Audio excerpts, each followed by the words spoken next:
احنا نعرفوا التربيه في الحقيقه كل واحد ربما كاين اللي يربي بناء على ما تلقاه من تربيه.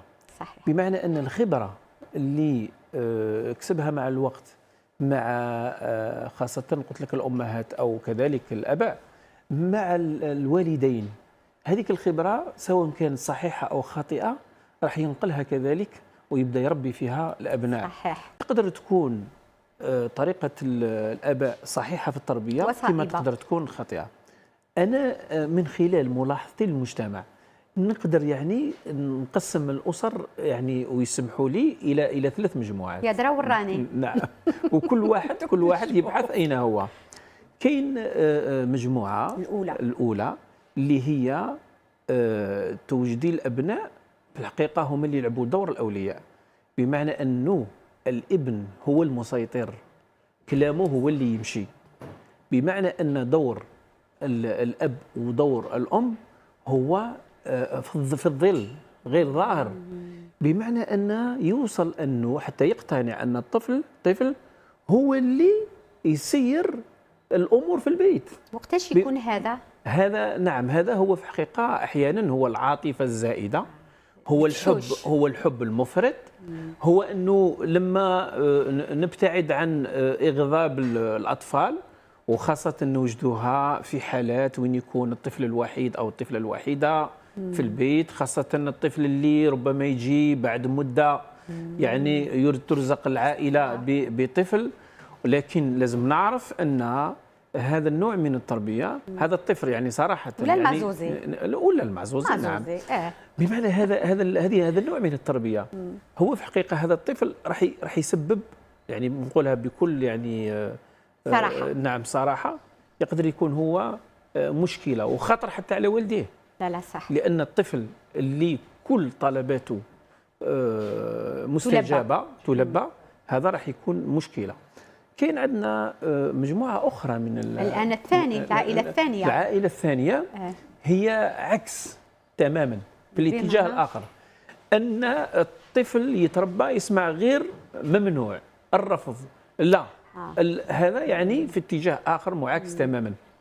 الأول لاحظي الأول راح يربي عند الطفل اللامسؤولية، يولي غير مسؤول لأن كل شيء يلبى كلش سهل.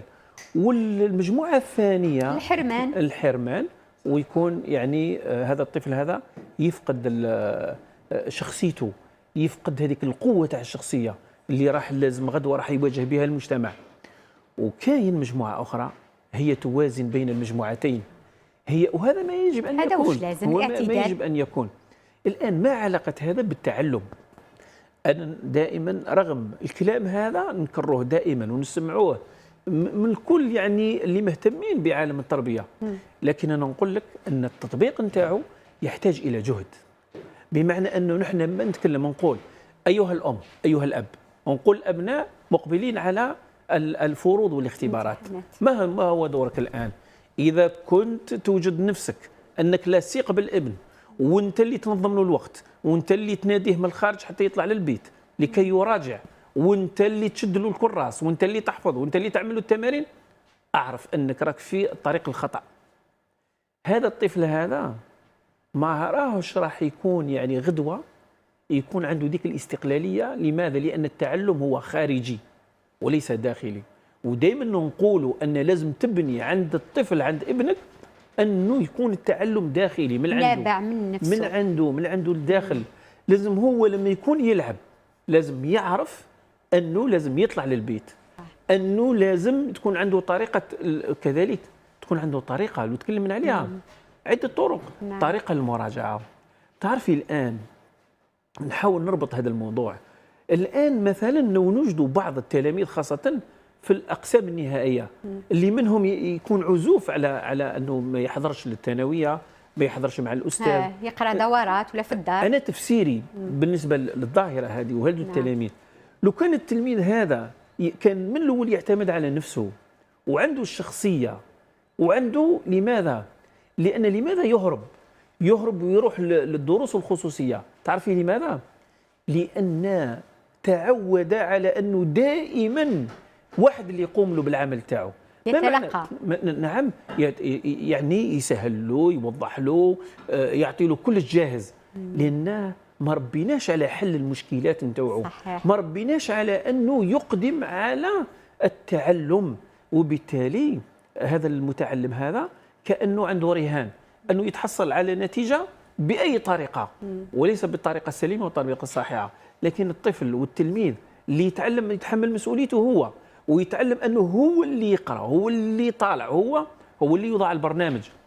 وقلت دائما نقولها، لو تواصلي مع وليدك مهما كان صغير وانت اللي تقولي له يا وليدي خلاص راح الحال الآن روح ترقد روح تنام، يقول لك لا مازال لي هذه ومازال لي هذه. عارفي الآن كي تبني القواعد السليمة والقواعد الحسنة مع الأطفال، هذا غدوة لما يروح للقسم النهائي ولما يروح للجامعة ما نخافوش عليه. لماذا؟ لأن بنينا معاه القواعد السليمة. إذا النصيحة اللي نقدموها الآن للأمهات، نعاودوا نستخلصوها، رانا داخلين فترة الامتحانات، واش لازم تقوم؟ أهم نصيحة اللي نقولها للأمهات، ما نخافوش من العلامات ربما المتواضعة. الشيء اللي نخافوا عليه هو التواكل. خلوا ولادكم يتعلموا الاستقلالية، خلوهم أن التعلم يكون داخلي، خلي وليدي هو اللي يتعلم هو بذاته بنفسه، وليس أنا اللي نكون لاصق. لأن لو تكون بهذه الطريقة وليدك ما راح يفهم وما راح يتعلم إلا بك أنت. لما تخطيه أنت ما يقدرش يتعلم، ما يقدرش يعمل.